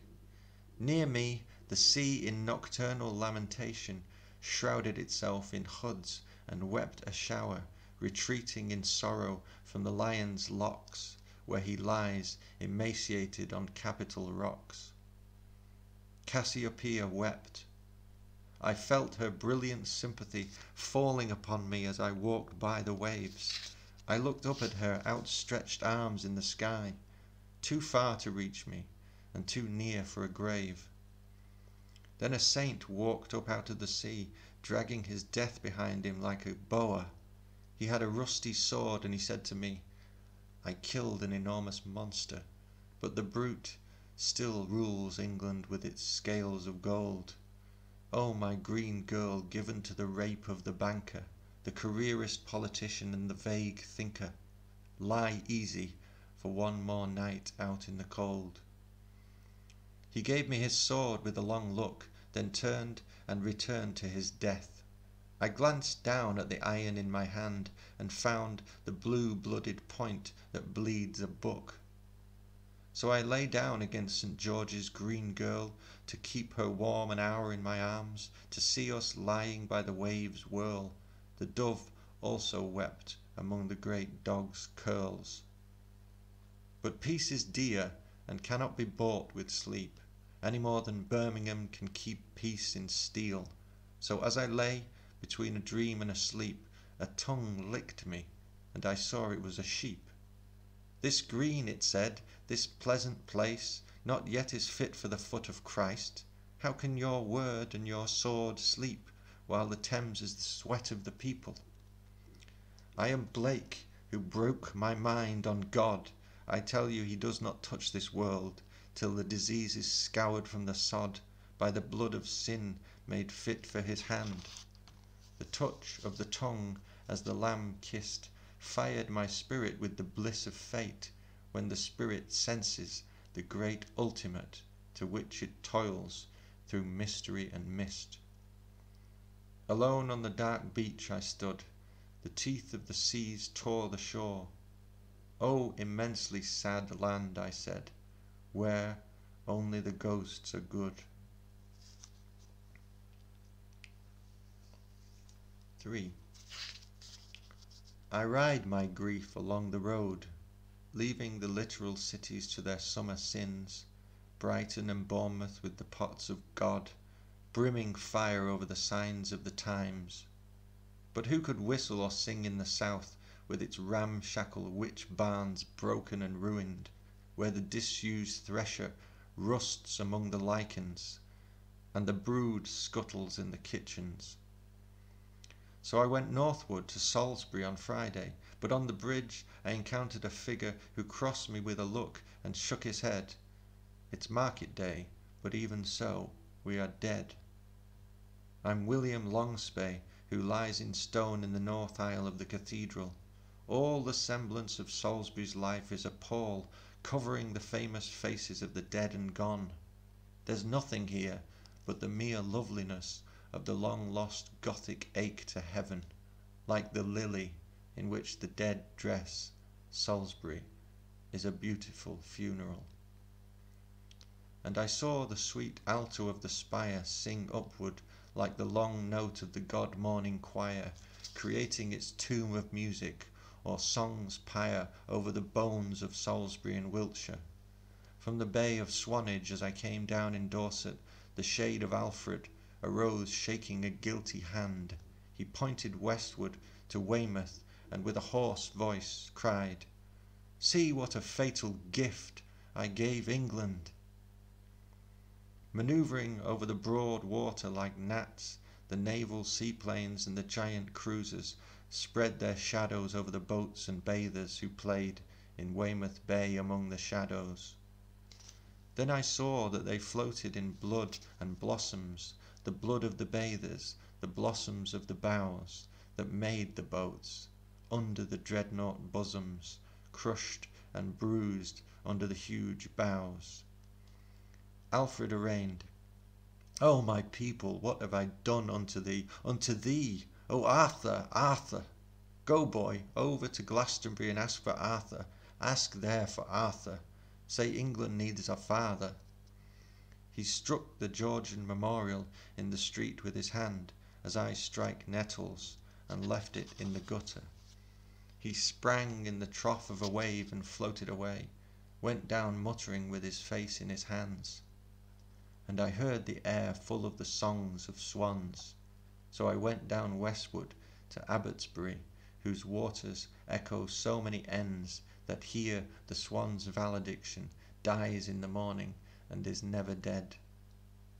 It is the native music of contemporary England, I reflected, when wandering along the verge, and awakens in me a music I understand, the note of the swan who bleeds for her purge. And though the purge shall bleed her in revolution, dry up her unhappy heart whence song arises, rupture that loveliness with mechanical contortion, if she achieves her perfect peace, it is the prize. And I could go on, there's not too much more to do, but I wanted to give you a taste of that. Really interesting proto-narrative poem with lots of visionary elements in it. I'll leave it at that for George Barker. Again, the rhymes are a little bit forced sometimes, but you know, I'm willing to kind of trade that off because I like the rhythm of the thing, and I like the sensibility, the kind of visionary angle to it. I think visionariness in modern poetry, you need to get a good grip on it in a new way. Obviously, I don't really recommend writing like these people. I would recommend reading them and studying what their good points are, because I think they have more good points than a lot of people make out. Alright, this is a book called Poetry of the 40s. I only just recently found this second-hand stuff.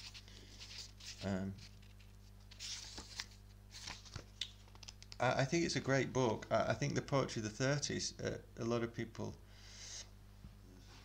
if they're studying that era, they would say that the 30s was better for poetry, but I think this is better. I mean, I really think the poetry of the 40s is interesting stuff.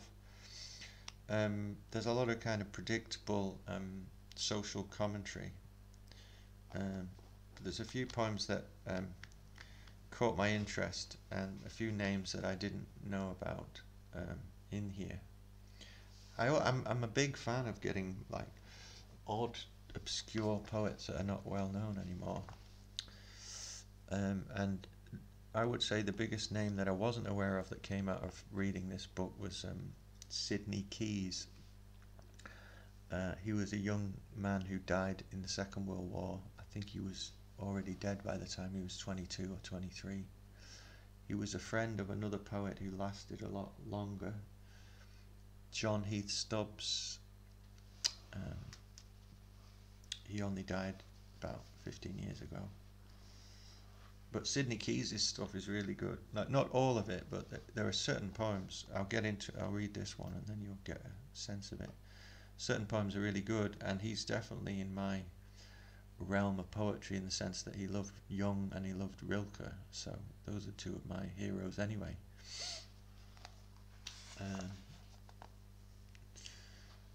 This is called William Wordsworth. No room for morning. He's gone out into the noisy glen, or stands between the stones of the gaunt ridge, or you'll hear his shout rolling among the screes, he being a boy again. He'll never fail nor die, and if they laid his bones in the wet vaults or iron sarcophagi of fame, he'd rise at the first summer rain and stride across the hills to seek his rest among the broken lands and clouds. He was a stormy day, a granite peak, spearing the sky, and look, about its base words flower like crocuses in the hanging woods, blank though the dale head and the bony face.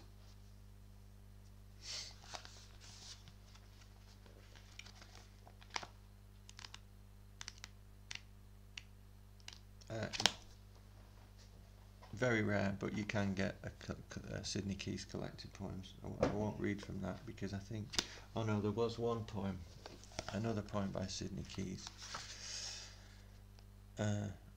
which I like. It's a really early one. The guy probably wrote this when he was in his teens.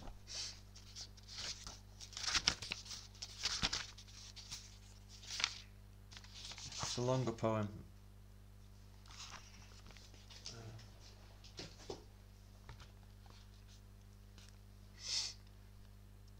Prospero. This is no man, a disembodied mind, spinning in its own orbit like the earth, a voice grown old with words and dreamy wrapped in its own cadences, as one might say, a little tired of always speaking truth. He knows all secrets of the earth and air and of men's hearts. There is no more surprise for him in anything, nor can he hate for long, e'en those who overthrew his rule, temporal, for so powerful is his heart that worldly things before it pale. Who cares what fate may come to kings or dukes, when graves ope at his words and ghosts do pay him homage? When spirits hasten on the eager winds to do his bidding, and the elements wait his command. Oh, he might be a god, if he but chose.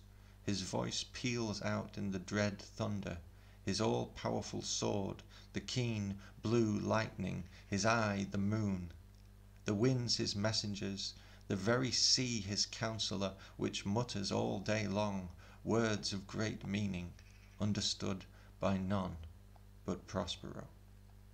He should be a god, yet he is not. He loves, and through his soul spreads a great tenderness for all alive, for men and beasts, for gentle Ariel, for clouds and flowers, all beauty of the earth. He pities the cold moon, because she weeps all night upon a world which has no need of tears, for it is beautiful. Its griefs, cloud shadows fleeing swiftly o'er a wood in springtime, he is far too wise to weep for fallen blossoms or for youth that's gone. He knows the spring must always come again, e'en though the sap is withered for a space within the bowl, and that the stream flows on beneath its icy mantle. So he smiles, for all that's past must soon return again. That is the law. Life's but a summer gnat whiling away its plaintive hour in play, but immortality's a frozen flower. He walks the soaring night among the stars, which throng about him, children who would hear some trifling tale of how on earth true love came to fruition, how an old man died and yet was born again for sweeter sleep. Such tales he loves to tell, though his clear eye could outstare death and make him powerless. 'Tis not his will to do so. Death, to him, no spectre, is a fellow sorcerer, his only rival. Why should Prosper fear a colleague in his art? When those two meet, they will yarn on for hours of charms and spells, discuss the properties of mandrake root, and argue whether wolfsbane or hemlock is better sleeping potion. Death, at last, drowsy, a little bored with Prosper's talk, will doze away, wrapped in that droning voice.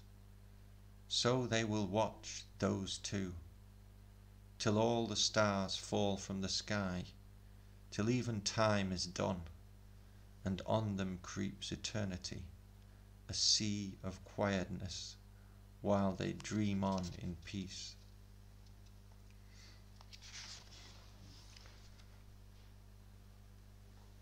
Yes, Sidney Keyes.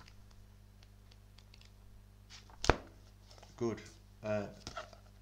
I mean, the collected poems is only short because he didn't have a very long life, but it's really cool. Not all the poems, but there's a real good selection that are interesting. Okay, nearly done now, 10 minutes. I'm only going to choose a couple from each of these. Alright, another poet that's got a bit of a resurgence. I've written about David Gascoigne, I think, and published some work on David Gascoigne on my old site, The Fiend. I'm not sure which poems to choose from. Again, there's a kind of visionary element, and Gascoigne was a surrealist to begin with, fluent in French, lived in France a long time. Just a very interesting character, and possibly another, he's definitely in the top 5 of British poets, I would say, of that century. Mystic, surrealist, depending on what era he stopped writing. By the 60s, I think. He didn't write much after that, but his best stuff is coming through the war, the Second World War, and just after.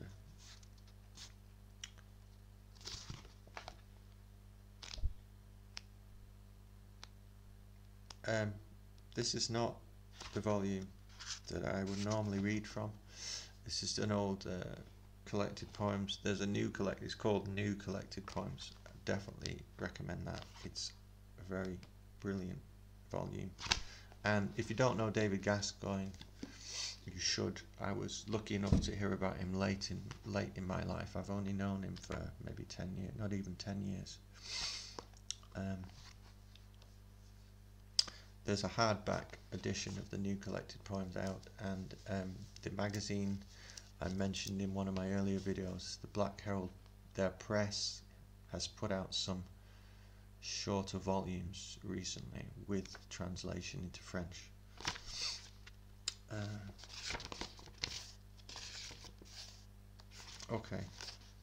He wrote a great collection called Herderlin's Madness.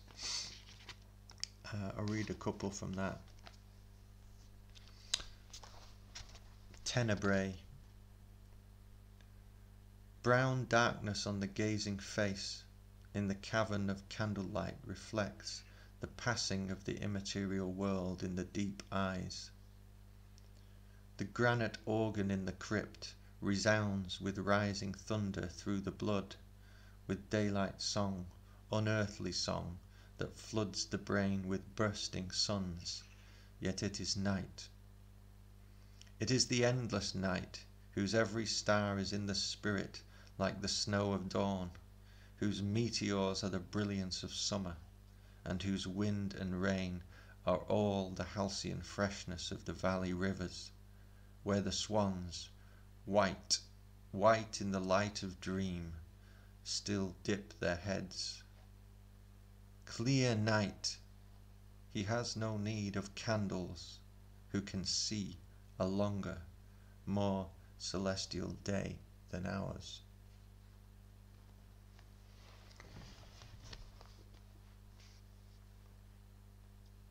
Epilogue. This severed artery, the sand obliterated face, amazed eyes high above catastrophe, distributed. Is this the man's remains, who walked the lap of lands and sang? Explosions of every dimension, directions run away towards the sun, the bitter sunset, or, who knows, where all things rise and fall, revolve, and meet themselves again? This is the man of matted hair and music, whom a wanderer had scented a long way off, by reason of the salt blood in his heart, the black sun in his blood, the gestures of his skeleton, simplicity of white bones, worn away like rock by milk of love. Dissolve and meet themselves again all things, the sandy artery, the severed head, limbs strewn across the rocks like broken boats, so shall their widespread body rise and march, and marching sing.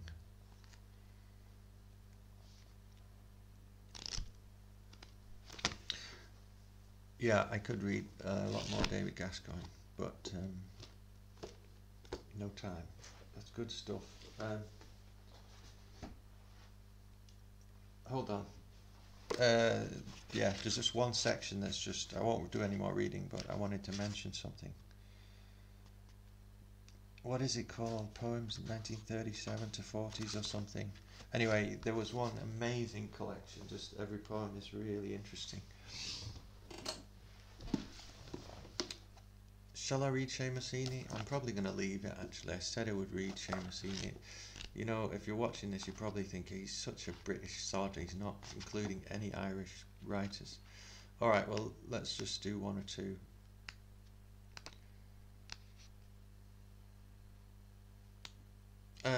Yeah, so this is the... Actually, this is a good section. Seamus Heaney, I've already mentioned... It's very... You can't say you don't like Seamus Heaney, you know, in Ireland. I remember going to a festival years ago, and I made no friends. I remember standing at the bar on my own, having declared as this young poet that I wasn't too keen on Sheamusini, apart from a couple of things. It's like they really don't like it, you know. I don't really, I mean, I have lots of open-minded friends who wouldn't give a toss about, you know, taste in poetry. You know, that's going to sound like an attack on all Irish poets. It's not, it's just that I just noticed. At the time, I was really into another Irish poet called Derrick Mann, who I'm not very keen on anymore. I always felt that Derrick Mann interested me a bit more than Seamus Heaney. And then somebody else recommended Michael Hartnett, who I may include in another video if I'm going to do an Irish video. I don't have any of Michael Hartnett's work here. I have it in PDF maybe. So I can probably just print it out and read it. I tell you one thing, I do. There are some collections I like of Sheamusini. I like this one. This is called Seamus Island, Station Island, and I love Sweeney, the book on Sweeney. He's like from the old Irish legend. He's this madman who wanders around the woods, and I just think that's amazing. That book is great. And it's got, and Sweeney creeps into one of these poems, I think. So I'm gonna probably read that one. I can't remember. At least I saw it. Sweeney Redivivus. I stirred wet sand and gathered myself to climb the steep-flanked mound, my head like a ball of wet twine, dense with soakage, but beginning to unwind. Another smell was blowing off the river, bitter as night airs in a Scotch mill. The old trees were nowhere, the hedges thin as penwork, and the whole enclosure lost under hard paths and sharp-ridged houses. And there I was, incredible to myself, among people far too eager to believe me and my story, even if it happened to be true.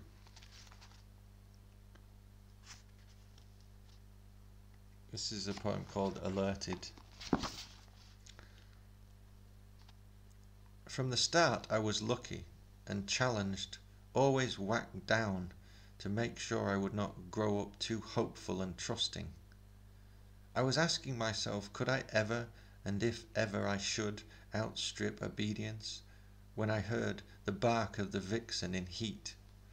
She carded the webs of desire, she disinterred gut lines and lightning, she broke the ice of demure and exemplary stars, and rooted me to the spot, alerted, disappointed, under my old, clandestine, pre-Copernican night.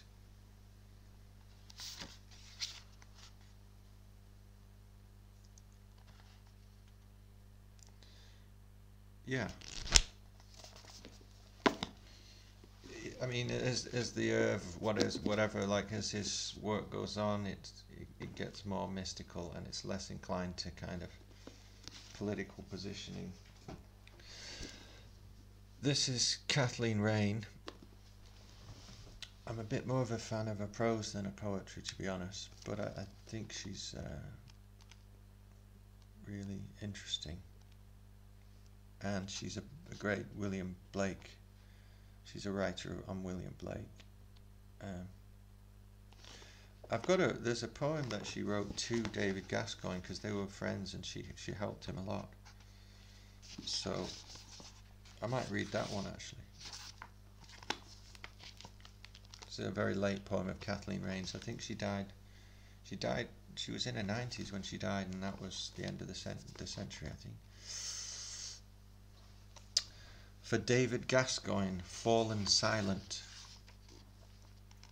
When you fell silent, David, spirit, come to this place, where we walk in darkness, dwelling in Hades, could find no voice to tell of the golden heavens, our native place.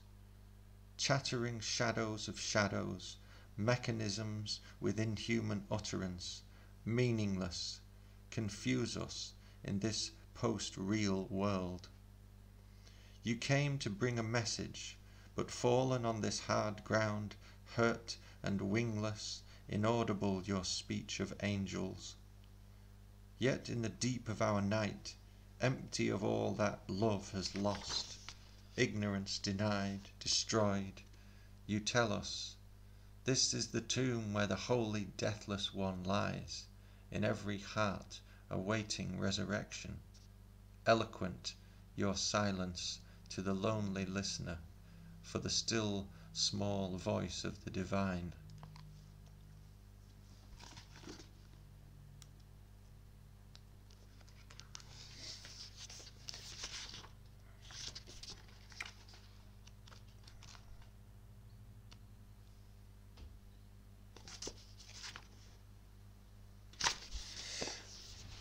The reflected light. This is from early on in her poetry.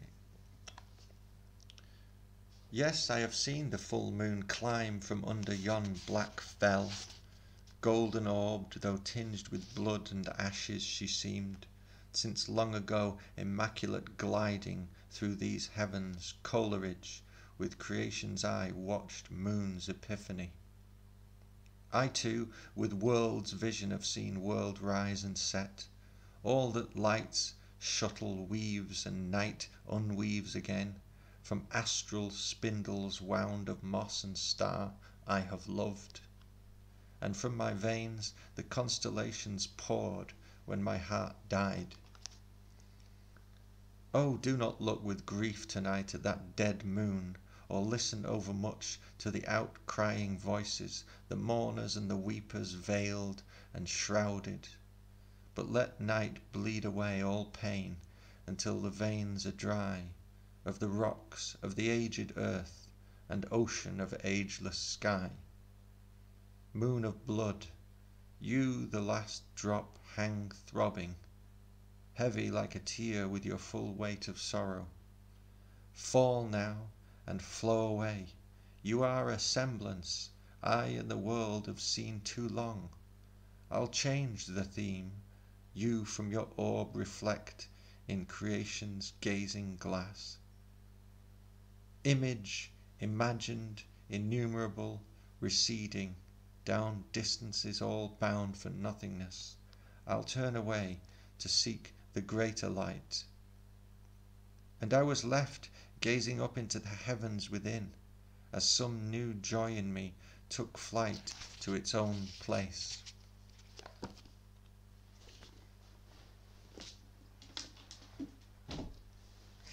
Alright, that will do. I've been on here a while. What to say? I like poems with a great amplitude of vision and imagination. I don't like overly domestic poems, and it took me a while. I knew that as instinct, but not as intellect, and it took me a while to figure out that's where I was coming from. So, you know, you can get into Philip Larkin, for example, and you if you read a lot of poetry, then you'll see the strands, you know, merging outward after the Second World War, and you see the different lines of influence through into contemporary British poetry. And of course, I think the Philip Larkin, the, what do they call it? There was a the movement. I think it was called the movement. Philip Larkin was kind of lobbed in with those. I was a bit of a reader of Larkin when I was young, but I shunned him pretty quickly. What's the other thing I was going to say? Yes, the other thing that there's a big gap in my presentation is Ted Hughes, of course. So it's worth saying something about him. I'm not much of a fan of Ted Hughes either, to be honest. There were a couple of volumes that are interesting. I have some big problems with Ted Hughes because I think the first couple of volumes are interesting. The Hawk in the Rain, and possibly the one or two after that. Crow, for me, is a bit Manichaean. It's a bit God-denying, and it's like the dark end of the Gnostics, if you know what I mean. And I think I like the mythological weight of the thing, like it's creating its own creation myth in a way. But I never emotionally connected with Crow, you know. I know that it's supposed to be, you know, the Tower of London and all of that kind of stuff. I mean, we are attracted or inhibited by symbols and images, and they strike us at a deep level of our consciousness. And as much as I did like Crow, and I did read and enjoy Crow when I was younger, it's not something I go back to. And there's also this one statement in it somewhere which is like theology is awful or something. For me, I'm kind of interested in theology. Like, I don't know. I mean, it's just a squib of a complaint, but it's like the interesting thing between Kathleen Rayne, for example, which I just read, and Ted Hughes. By the way, Kathleen Rayne hates everybody in British poetry, seemingly from the last ever since the Second World War. Definitely, she's not a fan of a lot of people. Not Ted Hughes and not Geoffrey Hill and a bunch of people. So that's all I have to say about Ted Hughes. He's very much a contemporary of Seamus Heaney as well. Heaney was a big fan of Hughes. I don't know, is there a way that we can just go thanks but no thanks? You know, it's all right for what it is, but it's not something that interests me. George Barker at his best, or David Gascoigne at his best. You know, a few Dylan Thomas things. There's W.S. Graham, but I don't have his book here. You know, this is a very subjective selection, but I hope you enjoyed it, and I hope you pick out a few books that you can at least find secondhand. Definitely the Gascoigne New Collected Poems. Everyone can pick up Dylan Thomas, that's easy enough. Eros and Dogma and Lament and Triumph, George Barker. Those should be republished. I don't know why Faber couldn't put them out. You know, Faber, the main publisher in London. I don't know why they couldn't put them out as volumes, just to see what the reaction would be to George Barker. I think there is a paperback selected out, still in print or only recently gone out of print. I'd even be all for like maybe a 200-300 page selected.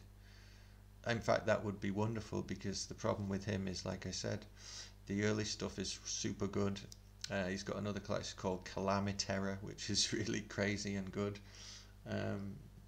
Yeah, another poem called Daedalus. This first poem of his first collection is just really interesting.